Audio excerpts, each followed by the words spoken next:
Hey guys, what's going on? Steve Cronin. It's time for my list of the top 5 nootropic foods. That's coming up.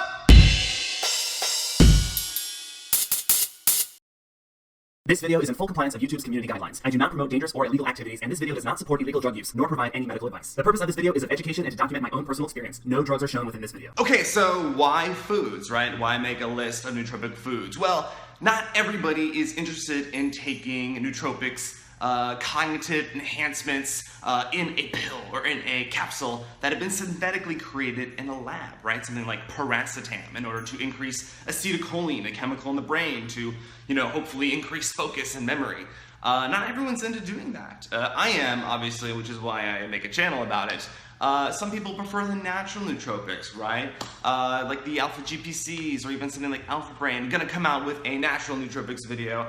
But even further removed from that, where does this all start? Where does this all begin? Well, we also get cognitive enhancement from our diet, and there are nootropic foods out there, so you can be involved in the nootropic community and not take pills and not take drugs, and that's what this video is about. Okay, so coming in at number 5 is beets. Beets, a nootropic food. They have naturally occurring nitrates in them. These guys open up blood vessels, widen the blood vessels, increase blood flow to the brain. Why is this important? Because blood carries oxygen, and if your brain is getting more oxygen, then your brain is able to function more effectively. So yeah, you can do this by eating a bunch of beets. You can also buy like beet extracts and powders and stuff. There's plenty of them at Whole Foods. Beet drinks, look into it. It's beets at number 5. All right, coming in at number 4 is dark chocolate. Dark chocolate, yes. If you are, by the way, on a low-carb diet, a keto diet, a diet in which you don't want to eat a whole lot of sugar, dark chocolate is your friend for a dessert or a snack. Because if you look at the serving size, you can get several of these squares, like almost like half of a dark chocolate bar is going to only be a few grams of sugar. Now, I personally go for the dark chocolate that is 90% plus real chocolate, right? So you want to look for those labels. Probably anything less than that, I don't know, probably anything less than 85 is going to be much, much higher in the sugar content.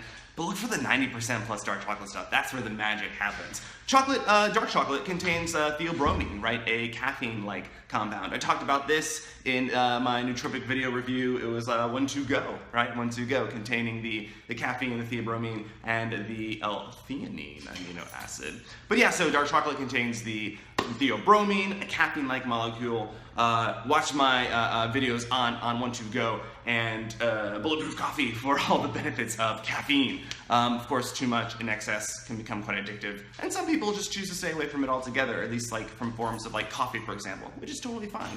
Dark chocolate also is thought to, this is less research, but it's thought to increase a mood and memory. So check it out. Get some squares of that 90% plus dark chocolate. It's delicious, low in sugar content.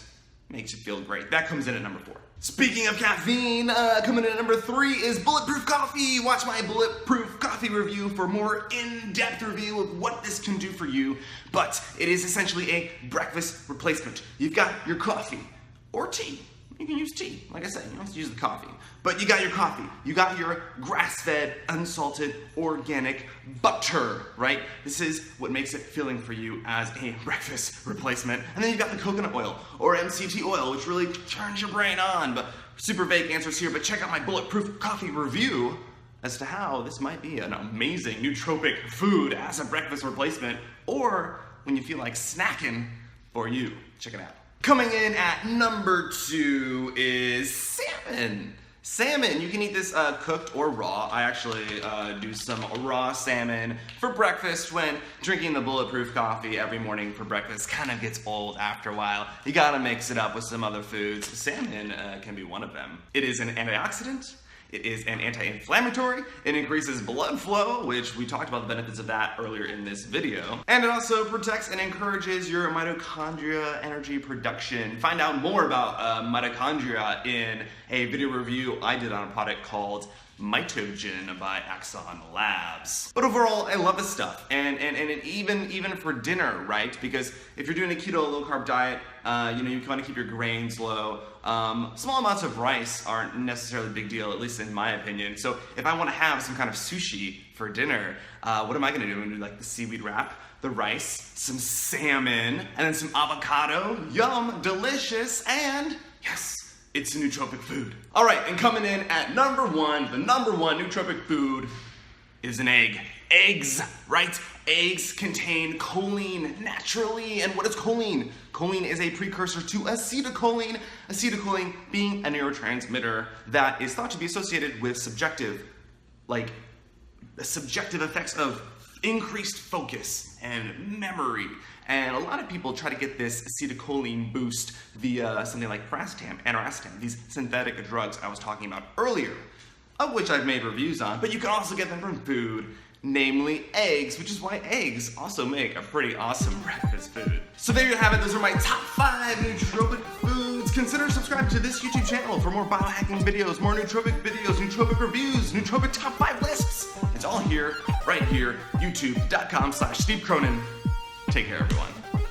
And